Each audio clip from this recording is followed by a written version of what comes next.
There are a lot of rumors circulating about the potential release of a PlayStation 5. Of course, it'll be coming at some point. Some think it'll be coming earlier than others. I personally believe PS5 will be coming in 2020. Some are thinking 2019. A rumor came out yesterday that Rocksteady was working on a new game for the PlayStation 5 and that it would be announced in early 2019. I don't know if I buy that completely, but we obviously know that Sony is laying the groundwork for the release of a PlayStation 5. That's why E3 of this year, they only focused on PlayStation 4 titles that were already announced and showing gameplay for those games, because chances are, under the hood, the majority of the first-party studios are working on brand new experiences for the PlayStation 5, and of course, they're not ready to announce those games quite yet. However, what I want to take a look at is 5 things that the PlayStation 5 absolutely needs if it wants to be successful next generation. I see it in the comments all the time. A lot of you guys think Sony is just destroying Microsoft, and this is a race that they cannot absolutely lose. What you guys have to understand is that the gaming industry is not stagnant. It is not static. There are ebbs and flows, and even the most minute of decisions can change the tide of battle. We saw that last generation when Microsoft came out and said that the Xbox One would be an online-only console. Of course, that cost them greatly, and even after going back on that statement, they are still paying the price for that train wreck of an announcement. Sony, as ahead as they are, they could make a blunder that cost them greatly, and Microsoft, while they're continuing to do pro-consumer things, they are definitely getting back into the race. So without further ado, let's take a look at these 5 things. Okay, so the first one is absolutely obvious. Everybody already knows it. This needs to be in PlayStation 5 because I guarantee you Microsoft is putting it in the next Xbox, and that is backwards compatibility. For some people, backwards compatibility doesn't matter at all. You're buying a new console to play the new games. However, this is a feature that a significant portion of the gaming community cares about. If you were to tell me that I could play PlayStation 3 games tomorrow on the PlayStation 4 natively, if I can break out an old copy of Red Dead Redemption and put it into my PS4 and play it, I guarantee you if an announcement like that was made, the PlayStation community that seemingly doesn't care about backwards compatibility, they would be changing their tune really quickly. And that's why with the Xbox One, it's so incredible that there's a big library of Xbox 360 games they can play. There's a growing library of original Xbox titles that they can play. How amazing would it be if the PlayStation 5, you could play PlayStation 4 titles, you could play PlayStation 3 titles, PS2 titles, PS1 titles. I know that would be a lot to implement all of that in one go. However, it would still be awesome and really open the floodgates for a lot of awesome experiences to be had on the PlayStation 5, not only with new titles, but also playing a massive legacy of historic PlayStation titles that people do want to go back and play. Maybe you're not nostalgic about a game like Gran Turismo 2, but there are a lot of people that are. Maybe you don't care about going back and playing Red Dead Redemption, but there are a lot of people that would love to do that. And again, I think it's a formality that the next Xbox is going to have backwards compatibility. If it comes out that the next Xbox and the PlayStation 5 are announced at the same time, the next Xbox has backwards compatibility and the next PlayStation doesn't, how bad of a look do you think that would be for Sony? That's a huge issue, and they need to implement backwards compatibility into the PS5. Moving on from that, this goes without saying as well, but we need a quality launch lineup. Now, I know I just talked about backwards compatibility, and that's all about playing older games, and that's important because usually a launch lineup leaves a lot to be desired, so it's nice that we can go back and play older titles. However, how about we change things up and actually get a quality launch lineup from the get-go? We know that Microsoft is working on a bunch of games for the next Xbox. They've acquired all of these studios. A report just came out that they hired 600 new employees. What do you think they're working on? I'm sure some of them are creating Xbox One experiences, but a lot of them are probably creating games for the next Xbox, and I would imagine that a lot of those would be launch titles. Now, let's go back and take a look at the PlayStation 4's launch. Was it great? Honestly, out of a 10, I would probably rate that launch lineup a 5. Killzone Shadowfall was really the marquee title. However, a lot of gamers were disappointed by that. I probably enjoyed it more than most. You did have games like Resogun, but other titles like Drive Club didn't make it to launch, and a lot of the launch was rounded out by games that were already available on the PlayStation 3, like Assassin's Creed 4, like Battlefield 4. Of course, they were being played better on the PlayStation 4, but this time around, I would love it if we can get a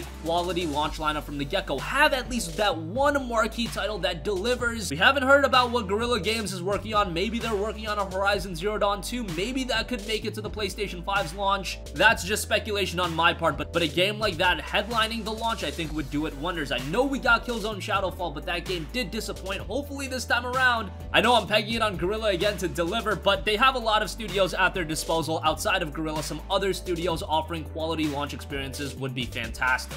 Next up, something else we've been begging for a long time is PlayStation Network improvements. Now, PlayStation Network has gotten worlds better since its original implementation on the PlayStation 3. If you were on PSN back in the PlayStation 3 days, you knew how absolutely terrible it was, but back then we weren't paying monthly to access PlayStation Network, but now we are, and with a monthly fee, we should really be getting a quality experience. PlayStation Network is okay, but there are still some issues. Download speeds, there are issues with PlayStation Network going down, and there are key features that still haven't been implemented into the PlayStation Network. I'm talking about PlayStation Network name changes, of course. Something as simple like that, come on, we should be getting it. There are rumors circulating that Sony is working on a gigantic PlayStation Network rework for the PlayStation 5, so hopefully that does come to fruition. Hopefully we get all of the features that should be there. Hopefully it's a much more stable experience, and hopefully they do not raise the price of PlayStation Plus. That would be unfortunate, but a restructuring of PlayStation Network is definitely needed.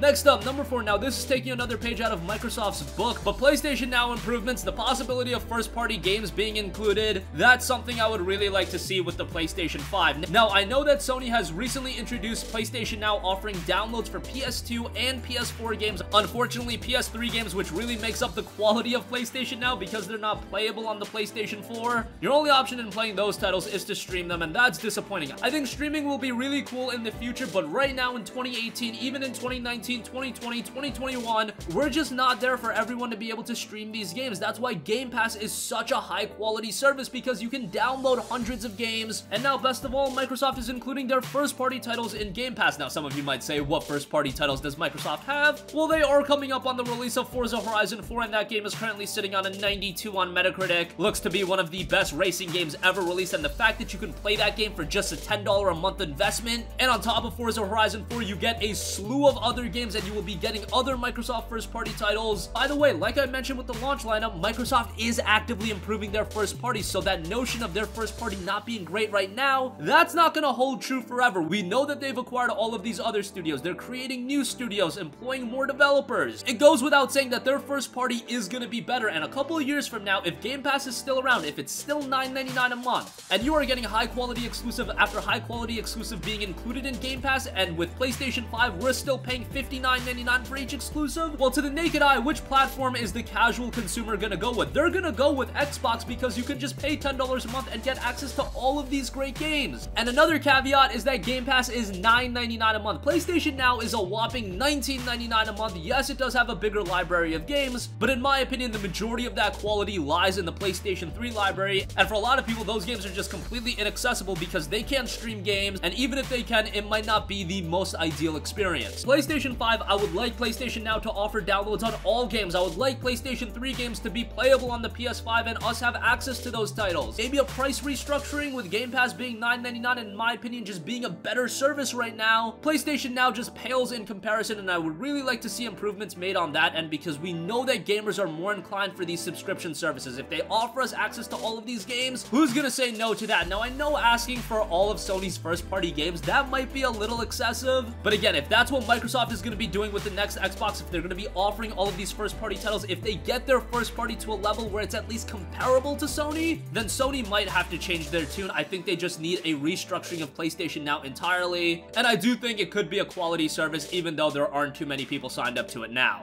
And lastly, number 5, and possibly the most important, is the fact that the PlayStation 5 needs to be priced accordingly. Now, a big reason the PlayStation 4 beat the Xbox One so handily was because of Microsoft's atrocious promotion of the Xbox One, but at the same time, if you go back to the PlayStation 4's launch, the PS4 was released at a $400 price point, whereas with the Xbox One, you had to buy it with the Kinect. Kinect was mandatory at that point, and you were paying a whopping $500. Now, a $100 discrepancy, that makes a gigantic difference, and coupled with everything else, because the PlayStation 4 was a standalone gaming device, because it was available at $400, $100 cheaper than the cheapest Xbox One offering, I think that really gave them the edge as well. Now, Sony obviously has experiences with pricing train wrecks. If you go back to the PlayStation 3's launch, $599 US. I think that's a moment that Sony is never gonna forget about, and I think that's something that, yes, while it was absolutely horrible at the time, while that $599 price point was absolutely absurd at the time, that is something that Sony definitely learned from. That's why the PS4 PS4 was at $399.99. A lot of people expected the PS4 to be $500 or $600, but Sony knew that a price like that just wasn't gonna fly with the majority of gamers. But I also offer you this. How about instead of releasing one PlayStation 5 model, we release two models, one that is priced lower and one that is priced higher, that is your souped up Pro version of the console. Instead of just releasing that Pro version a couple years into the life cycle, how about you offer that model right away for a higher price, but it will offer you higher performance. Maybe let's say a hypothetical PS5 Pro could play all games at 4K, 30 or 60 frames per second. The games just perform better. We're not talking worlds different where the PlayStation 5 Pro would have exclusive games that wouldn't appear on the PlayStation 5, but performance-wise, it would act as a better console. We released the PlayStation 4 Pro anyway. Why not just give that option from the get-go instead of having people buy the base model at launch and then a couple years down the line, and then they release the souped-up version a couple years down the line, and then they have to buy that too? That kind of sucks. I would like two options available from the get-go, so gamers have options, and that's what you want as a consumer. You always want to have options, and if Sony could offer great pricing on top of a more expensive option, that would be best case scenario for the consumer.